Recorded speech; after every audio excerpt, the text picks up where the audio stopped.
और अभी आपको अहम खबर देंगे। सऊदी फौज की पाक फौज के साथ तरबियती मश्क की इख्तितामी तकरीब। सऊदी फौज और पाक फौज की मश्क 15 से 26 फरवरी तक जारी रहेगी।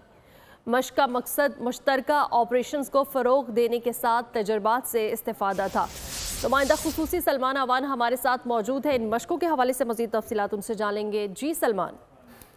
जी बिल्कुल, ये बुनियादी तौर पर रॉयल सऊदी लैंड फोर्सेस की पाकिस्तान आर्मी के साथ एक ऑन जॉब ट्रेनिंग थी और जैसे कि आपने बताया कि 15 से 26 फरवरी तक ये मशकें जारी रही। मुल्तान के अंदर ये मशकें मुनक्किद की गई और इन मशकों में जो कि मुजफ्फरगढ़ फील्ड फायरिंग रेंज के अंदर भी मुनक्किद की। ISPR ने इस हवाले से बताया कि आज इन मशकों की इख्तितामी तकरीब मुनक्किद हुई जिसके मेहमान खुसूसी कोर कमांडर मुल्तान थे। इन मशकों के अंदर जो है बुनियादी तौर पर एक दूसरे के तजर्बात से इस्तेफादा किया गया। खासतौर पर फील्ड फायरिंग रेंज में हमने देखा था कि किस तरह से मुख्तलिफ डोमेन्स के अंदर खासतौर पर एंटी टेररिज्म डोमेन के ऊपर अंदर इस मशकों के ऊपर फोकस किया गया था और इसके साथ ही रिवायती और नीम रिवायती खतरात से निपटने की भी मशक की गई।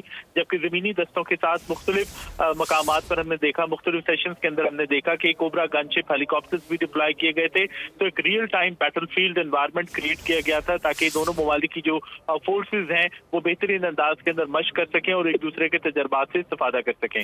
जी बिल्कुल, सऊदी फौज और पाक फौज की मशक 15 से 26 फरवरी तक जारी रही और इन मशकों का मकसद मुश्तरका ऑपरेशंस को फ़रोग देने के साथ साथ तजर्बात से इस्तेफादा था। नुमाइंदा खुसूसी सलमान अवान हमारे साथ मौजूद थे, बहुत शुक्रिया। सब्सक्राइब करें और बेल दबाएं ताकि कोई खबर रह न जाए।